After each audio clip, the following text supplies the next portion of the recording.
मित्रों, इस समय एक विवाद चर्चा में है, जिसमें जस्टिस मनन मिश्रा और चीफ जस्टिस और नालसार यूनिवर्सिटी के छात्रों के बीच एक विवाद है, जिसमें छात्रों ने कहा कि हम चीफ जस्टिस के हाथ से हमको अपनी डिग्री नहीं लेनी है। तो इस पे फिर बार काउंसिल ऑफ इंडिया के चेयरमैन है बार काउंसिल ऑफ इंडिया के चेयरमैन है मनन मिश्रा जी ने एक नोटिस जारी कर दिया कि हम इन छात्रों का कैरियर चौपट कर देंगे और इनको हम अधिवक्ता नहीं बनने देंगे। तो चूंकि यहाँ पर अधिवक्ता जो भी है वो भी लॉ के एक्सपर्ट हैं, तो दोनों के बीच क्लैशेज होने शुरू हो गए। क्लैशेज होने के बाद फिर हालांकि उन्होंने 2 घंटे बाद वापस ले लिया, उन्होंने कहा कि मैं इनका कैरियर चौपट कर दूंगा, जबकि आर्टिकल 19(1) में आर्टिकल जीवन जीने का उनको रोजगार कमाने का अधिकार, उसके तहत ये अधिवक्ता का ये फंडामेंटल राइट्स होता है और ये उसी समय वायलेट होता है जब आपातकाल लगा हो। हालांकि ये बार काउंसिल ऑफ इंडिया के चेयरमैन को ऐसा करना नहीं चाहिए था, क्योंकि वो एक लीगल बॉडी होती है, ऐसे माना जाता है कि इनके पास एक अच्छी लॉ की समझ है, लेकिन उन्होंने किस पर्पस से जारी कर दिया ये अब वही जानते हैं। अब चाहे वो सरकार के अपने जो भी रहा हो, इस पे हम बहुत ज्यादा नहीं कह सकते, क्योंकि सिर्फ एक गेस है। बाद में इस पे फिर और विवाद बढ़ा चीफ जस्टिस का, ये हमारे उनके बीच थी। मैं इस पे डिस्कशन करता, बार काउंसिल को इसमें दखल देने की जरूरत नहीं है। फिर उन्होंने इसको वापस लिया चीफ जस्टिस। फिर बाद में छात्रों के बीच और डिस्कशन चला, चीफ जस्टिस और छात्रों के बीच चला, लेकिन यहाँ पर फिर बीच में विवाद हुआ, मनन मिश्रा को इस्तीफा होना चाहिए। उनका यह मानना है कि एक लीगल बॉडी है जिसपे इस तरह से, चूंकि बार काउंसिल ऑफ इंडिया का एक अपना ऑटोनॉमस लीगल बॉडी है जिसका सम्मान पूरे लॉ इंस्टीट्यूशन में होती है, और उसका बड़े सम्मान की दृष्टि जज भी देखते हैं, और ये माना जाता है कि न्यायिक प्रक्रिया को संचालित करने में एक बहुत बड़ा योगदान होता है और जिसपे बड़ा विश्वास होता है। तो उन्होंने एक ऐसा बयान जारी कर दिया कि जो मतलब एक लॉ एक्सपर्ट के लिए उचित नहीं है। तो इस पर उनके इस्तीफों को लेकर एक लंबा दौर, अभी कल या परसों में देख रहा था कि दिल्ली बार एसोसिएशन चेयरमैन भी उनके खिलाफ में आ गए हैं कि किसी के फंडामेंटल राइट को वायलेट करने का अधिकार किसी को नहीं है, और चीफ जस्टिस ऑलरेडी ये आपातकाल में ही सिर्फ इसको सस्पेंड किया जा सकता है, लेकिन इस समय तो कोई आपातकाल की स्थिति है नहीं आर्टिकल 19। तो इसके लिए धरने पर बैठे, वो इसीलिए बैठे हैं क्योंकि इसके लिए ये एक लीगल बॉडी तो है, बट ये एनजीओ की तरह बिहेवियर करती है। तो धरने उनको कोई हटाने के लिए, उसका चुनाव होता है, उनको कोई हटाने के लिए कोई संवैधानिक प्रावधान है इस तरह से नहीं है। तो इसलिए अब इस नया प्रावधान बनाएगा कौन, चूंकि वो वर्किंग कमेटी ही बनाएगी। इस पे सरकार का भी कोई जोर नहीं होता, न न्यायपालिका का भी इस पे कोई दबाव नहीं होता। तो फिर उस धरने में कोई मतलब नहीं, मतलब ये होता है कि चूंकि ये एक प्रेशर ग्रुप की भूमिका होती है, चूंकि अधिवक्ता, अब जब पूरा अधिवक्ता एक संघ अभी दक्षिण भारत का लगभग जा ही चुका है विरोध में, उत्तर भारत में दिल्ली इतनी बड़ी बार है, दिल्ली का सब विरोध में जा रहे हैं, तो उससे एक प्रेशर क्रिएट होगा। इसके प्रेशर क्रिएट होने से एक फायदा यह होगा कि संस्था में थोड़ी ट्रांसपेरेंसी बढ़ेगी, अकाउंटेबिलिटी बढ़ेगी। इस्तीफा देंगे कि नहीं देंगे, इनका अगला फ्यूचर फिर ये आ पाएंगे कि नहीं, ये होगा। लेकिन हाँ, इतने बड़े पद पर रहते हुए इस तरह से अगर कोई जारी कर रहा है, तो ये भारतीय लोकतंत्र के लिए और न्यायिक प्रक्रिया की एक इंफ्रा के लिए ये उचित नहीं कहा जाता, क्योंकि ये वन मैन आर्मी की तरह हो जाएगी, वन मैन आर्मी, और कलेक्टिव डिसीजन की एक व्यवस्था होती है लोकतंत्र में, और जुडिशियरी उन सबके बीच एक संतुलन बनाने का काम करती है। इस तरह से जारी करना न तो भारत के लोकतंत्र के लिए, न हमारे अधिवक्ता संघ के लिए अच्छा है, और न न्यायिक व्यवस्था के लिए अच्छा है। और हम इसमें आशा करते हैं कि हमारा जो संघ है वो उचित निर्णय लेगा, और साथ ही साथ मनन मिश्रा जी से अगले जब तक वो हैं, जब तक मान लीजिए इस्तीफा देंगे नहीं देंगे, जब तक हैं ऐसी कोई गतिविधि नहीं करेंगे जिससे हमारी अधिवक्ता संघ की गरिमा भंग हो और न्यायिक प्रक्रिया भी बाधित हो। धन्यवाद। आप एक काम कीजिएगा, इसको नालसार विश्वविद्यालय क्यों मना किए होंगे लड़के जो अच्छा लेने से? हाँ, एक्चुअल में नालसार विश्वविद्यालय का कॉकरोच पार्टी का जो आंदोलन हुआ, अपनी न्यायपालिका को पिछले कुछ सालों से देखा जा रहा है, न्यायपालिका को एकदम न्यूट्रल माना जाता था। No political party, no comment. आप पिछले 10-20 साल पीछे अगर आप देखिए, जो बहुत इतने जज पब्लिकली इतने कभी कोई बयान नहीं देते थे। अब सीजेपी एक यूथ है, आप उनको काकरोच कह रहे हैं। अब ये उसी प्रक्रिया का भाग तो ये भी यूथ है। तो इसीलिए उनका एक विरोध दर्ज कराने का तरीका था, क्योंकि इनकी अपनी एक गरिमा होती है। अब उनको ये लग रहा है कि ये अपनी गरिमा से न्यायपालिका के अलग हटके इन्होंने कुछ अपना नियम तोड़ा, एक जो उनका कोड ऑफ इथिक्स है, इथिक्स को तोड़ा। ऐसा लीगल कुछ तो है नहीं, लेकिन एक इथिक्स होता है, उस इथिक्स को तोड़ा। इसलिए उन्होंने अपना विरोध दर्ज कराने के लिए किया है, और ऐसा कुछ है नहीं इसके बारे में कुछ ऐसा। तो इसके साथ अगर मामला फिर आगे कोलिजियम खत्म करने की तरफ नहीं, कोलिजियम खत्म करना वो अलग विषय हो जाएगा। कोलिजियम खत्म करना वो न्यायिक प्रक्रिया है, और ये एक, चूंकि ये अधिवक्ता के बीच की रजिस्ट्रेशन प्रक्रिया और एक अधिवक्ता प्रोसीजर में आना वो उसकी बीच की है। वो कोलिजियम में एक अलग व्यवस्था है। अब भारतीय समाज में एक अलग है, आग कहीं और लगती है, उसके साथ चार और आग ढूंढी जाती है आग लगाने के लिए, कुछ और मुद्दे जबरदस्ती डेवलप किए जाते हैं, तो वो चलता है। कोलिजियम पर अलग कुछ विवाद है, ये नहीं है। कोलिजियम ट्रांसपेरेंसी और अकाउंटेबिलिटी, लेकिन यहाँ पर कोलिजियम कुछ लेना देना नहीं। मेन मुद्दा था काकरोच पार्टी से शुरू हुआ, और उस पे जो चीफ जस्टिस ने बयान दिया एक इतने बड़े पद पे होकर के, वो शायद अनुचित ही कहा जाए, क्योंकि बहुत बड़ी पोस्ट होती। और भारतीय इतने बड़े लोकतंत्र का अगर चीफ जस्टिस इस तरह से बोल रहा है, तो आप ये सोचिए इसका प्रभाव और देशों में कहाँ होगा। नेता तो मान लीजिए इस तरह से हो सकते हैं हर जगह के लगभग लीडरशिप, लेकिन चीफ जस्टिस एक बहुत इंटेलेक्चुअल पर्सनालिटी माना जाता है। और है जैसे अधिवक्ताओं के खिलाफ विरुद्ध जैसे मान लीजिए कि रजिस्ट्री को लेकर के जी चीजें उत्तर प्रदेश में हुई थी जी। एक्चुअल में इसमें बड़ी अधिवक्ताओं के ऊपर जो है दम पे दम जो है सरकार और न्यायपालिका मिलकर। देखिए एक्चुअल में क्या है, पूरी लीगल बॉडी इनके हाथ में है।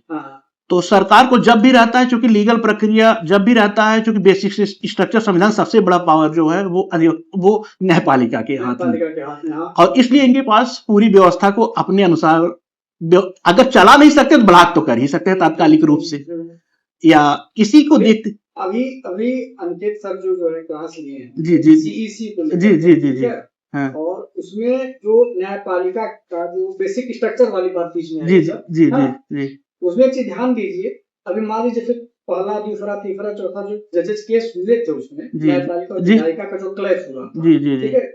और उसके पहले ये बताइए, हम लोग बेसिक स्ट्रक्चर 13 जजों की पीठ जो आई थी, संवैधानिक पीठ, जी जी जी जी उन्होंने बनाया है। जी जी। अब मान लीजिए अगर चीजें सरकार के हाथ में आती जा रही है जी और सरकार निरंकुशता पर उतारू हो जाए, जी, तो 13 की जगह 15 जजों की पीठ बनाकर बेसिक स्ट्रक्चर को ध्वस्त करने के पक्ष में करा जाए तो क्या हो सकता है? भाई देखिए ये तो नहीं, ये तो पूरा हाइपोथेटिकल क्वेश्चन है, क्योंकि हाइपोथेटिकल है, हो सकती है। नहीं, ऐसा अमूमन इसलिए होगा कि जो वहां बैठेगा वो जज ही बैठेगा। बेसिक स्ट्रक्चर खत्म करने का मतलब आप समझ रहे हैं? बेसिक स्ट्रक्चर आपने संविधान को खत्म कर डाला। बिल्कुल बिल्कुल बिल्कुल, तभी तो मैं कह रहा हूँ। और बेसिक स्ट्रक्चर आप उस समय आप ये सोचिए कि बेसिक ऐसा नहीं 15 जजों ने उस पर कितनी बहस हुई, कितना अध्ययन हुआ, तब जाकर बेसिक स्ट्रक्चर अडॉप्ट हुआ है। अब बेसिक स्ट्रक्चर भारत का क्या है? भारत का पूरा आप फंडामेंटल राइट बेसिक स्ट्रक्चर दे सकते हैं, उसका प्रिजेम्बल बेसिक स्ट्रक्चर है। तो आप वो बेसिक स्ट्रक्चर मतलब आप फिर क्या लाना चाहते हैं लोकतंत्र में? मैं टेक्निकल चीज बात कर रहा हूँ, एक हाइपोथेटिकल ही है, लेकिन अगर 13 की जगह 13 या 15 जजों में फिर बैठ कर उस चीज को निरस्त। अच्छा, पहली चीज आप एक चीज ये संवैधानिक पीठ की ये 13 और 15 उस समय ऐसा कुछ नहीं था, लेकिन अब बना दी गई है 5 जज ही बैठेंगे। अब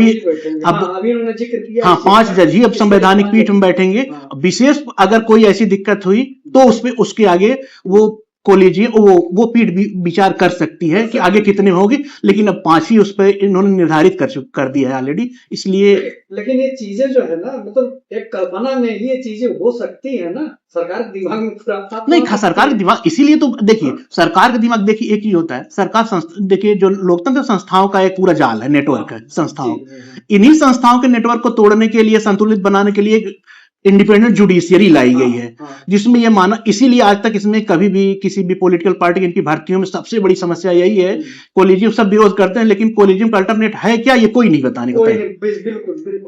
तो ये कोलिजियम का जो कोलिजियम का अल्टरनेट क्या हो सकता है? जी एनजेएसी जो नहीं, तो उसमें बात आप जो वो लाए थे, लेकिन फिर क्या था? सरकार की अनुमति उसमें थी, सरकार का अप्रूवल उसमें था। मतलब उसमें सरकार एक आप जो भेजेगी उसमें सरकार की भी अनुमति लेनी अनिवार्य थी। एनजेसी आपको इसको नहीं लेना है? नहीं, इसमें आपको नहीं लेना, इसमें बस सरकार इतना चेक करती है। कोई ये तो था भी नहीं क्या सिस्टम, तो सुप्रीम कोर्ट ने जबरदस्ती उठा लिया। उसके पहले क्या था? उसके पहले आप जो 90 की बात कर रहे हैं, 90 के 75 नहीं, वो 90 के आसपास ही चेंज हुआ है, 92 उस समय ये था कि एक एडवोकेट जनरल क्या करता था, एडवोकेट जनरल और वो 2-4 और वरिष्ठ अधिवक्ता मिलके एक नाम तय करते थे हाई कोर्ट से 4-6-10 लोगों की, उसको वहां की फिर जजेस कमेटी होती थी, वो अप्रूवल देती थी। ये सब कहां से आ गया? ये ना सुनिए एडवोकेट न्यायाधीशों की नियुक्ति प्रक्रिया पहले सुनिए 90 के पहले यही थी। सुनिए आप जो कर रहे हैं आप चेक कर लीजिएगा। हम बता पूरा एनजीएससी के बारे में डिटेल एनजीएससी नहीं, मैं 90 के पहले कह रहा हूँ। आप 1947 से जाइए, 50 से जाइए। हाँ। न्यायाधीशों की नियुक्ति कैसे होती है वो हमें जानना है। तो बोले सुप्रीम कोर्ट न्यायाधीशों की नियुक्ति कैसे होती है? सुप्रीम कोर्ट न्यायाधीशों की नियुक्ति डायरेक्ट पहली बार तो बाहर से 2 सालों में आने लगे, वो आते थे हाई कोर्ट से, हाई कोर्ट से सीनियरिटी। हाँ वो तो क्राइटेरिया ही है। हाँ। कि आपको 10 साल के चाहिए, हाँ। ठीक है, 5 साल या तो हाई कोर्ट में काम किए होंगे या तो वकील ग्रुप में 10 साल रहे हैं, तभी आप सुप्रीम कोर्ट में आ सकते हो, वो तो ठीक है। क्राइटेरिया भी बहुत सुप्रीम कोर्ट जो एक्चुअल में देखिए सुनिए है क्या, हाँ। ये चीज नियुक्ति प्रक्रिया कहीं स्पष्ट क्लियर नहीं है। नहीं, ये सुनिए क्लियर नहीं। जुडिशियरी, सुनिए ये वास्तव में जुडिशियरी इंडिपेंडेंस के लिए उसी के ऊपर ये छोड़ा गया था। ये ऐसे बात नहीं कर सकते। सर ऐसे बात नहीं। जो हमारे संविधान में बने तो उसका हम चर्चा कर लेते हैं। पहले उसके बाद जो भी हम मान लूप होल है कि विधायक ने पकड़ लिया, फिर उसको हटा के सुप्रीम कोर्ट ने पकड़ लिया, हाँ। कोलिजम लेकर स्थापित कर दिया। हाँ। लेकिन आर्टिकल 324, आर्टिकल 2 324, सर आर्टिकल 124(2) में क्या है कि न्यायाधीशों की नियुक्ति कैसे होगी? तो दो चीजें पहले सुन लीजिए फिर आप बोलिएगा। आप सीधे सीधे अच्छा वो सुनिए मामला कुछ और चल रहा था, बहस कुछ और पे जा गया। हाँ आगे तो ठीक है, कोई गलत सही हम ऐसा नहीं नहीं कि आप लोग सही हैं। नहीं वो नहीं गलत सही हम खुद कर भी नहीं सकते। बात है वो हमें क्लैरिटी के साथ है मेरे हाँ हाँ हाँ है ना, जो भी नॉलेज है हमारे पास क्लैरिटी है। आर्टिकल 124(2) में ठीक है न्यायाधीशों के हाई कोर्ट में और सुप्रीम कोर्ट में न्यायाधीशों की नियुक्ति की जो बात है पहले समझिए। तो सुप्रीम कोर्ट में बात करें, सुप्रीम न्यायाधीशों की नियुक्ति होगी, दो चीज उसमें आती है। परामर्श शब्द पहले समझिए, ठीक है। न्यायाधीशों की नियुक्ति ठीक है राष्ट्रपति के माध्यम से किया जाएगा। उसमें दो चीज है, परामर्श होगा, कंसेंट है, ठीक है, कंसेंट है। कंसेंट क्या 100% वो माना जाएगा या नहीं माना जाएगा, यही विवाद फंस गया 1972 का 73 का आसपास 76 के आसपास में, जब इंदिरा गांधी ने उससे पहले क्या करती थी, विधायिका सीधे सीधे कर रहा है, कैबिनेट करता था, वो नाम सिफारिश करता था, ठीक है, और राष्ट्रपति उसको अपॉइंटमेंट कर देते थे। ये प्रोसेस चल रहा था। बस यही ये हमारे संविधान में है भी कि विधायिका के पास पावर होगी, ठीक है, वो सुप्रीम कोर्ट में बोलेगा, तो मुख्य न्यायाधीश होंगे। उस समय मूल संविधान में 2 ही क्लास। पहले सुनिए आप जो विधायिका सर आप जो मूल विधायिका की बात कर रहे हैं ना, वो वास्तव में विधायिका की होता क्या था, एक सर्चिंग कमेटी राज्य सरकारें बनाती थी। सुनिए राज्य सरकारों के पास वो पावर वहां से थी, क्योंकि हाई कोर्ट से आते थे, पहली बार यही 2-3 अब आए हैं सुप्रीम कोर्ट।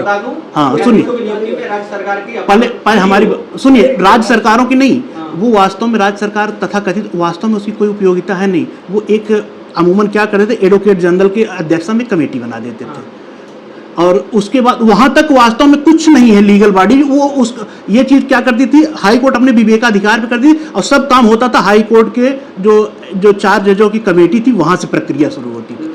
उसमें जाते थे 50 लोगों के, जैसे मान लीजिए उसमें क्या था कि कोई कहीं अप्रोच से नेता नगरी, उसमें तमाम लोग तरह ये सब मतलब लिखित वाला बात नहीं हुआ, ये तो जार्गन से बोल रहे हैं। नहीं जागरण नहीं सर, जार्गन मतलब होगा कि ये पॉलिटिकल बनाया जा रहा है, पॉलिटिकल मुद्दे पे गवर्नमेंट ऐसे कर रही है।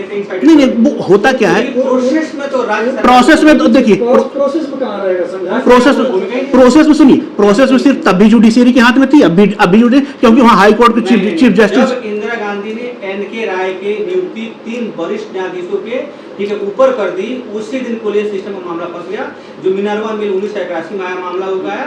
इस बात को आपको समझना पड़ेगा। अब इसीलिए भड़का हुआ है विधायिका। नियुक्ति सिर्फ विधायिका काम है, सुप्रीम कोर्ट का काम ही नहीं है। किसी भी नियुक्ति के लिए अपॉइंटमेंट, नियुक्ति, ट्रांसफर, मैं आपको बता रहा हूं, ये सुप्रीम कोर्ट ये लिखित है संविधान में कि नियुक्त करना, अपॉइंटमेंट करना, ट्रांसफर करना, ये हमारी मासुका है। इसमें सुप्रीम कोर्ट को देखिए एके राय की नियुक्ति जो है, तो इंदिरा गांधी ने 3 वरिष्ठ न्यायाधीशों के दुरुपयोग किया। यह मामला सुप्रीम कोर्ट में पहुंच गया, क्योंकि हमेशा से रहा कि वरिष्ठ न्यायाधीशों की नियुक्ति होती है। वो सुप्रीम कोर्ट के लिए आप बता रहे हैं, हाई कोर्ट, सुप्रीम कोर्ट, वरिष्ठ न्यायाधीश और सुनिए अधिवक्ता की नियुक्ति में जो आप बता रहे हैं ना, अधिवक्ता मैं पूछ रहा हूँ कि विधायिका या कार्यपालिका जुडिशरी। हाँ इसको तो एंड कर देते हैं। ये तो मान लीजिए दूसरा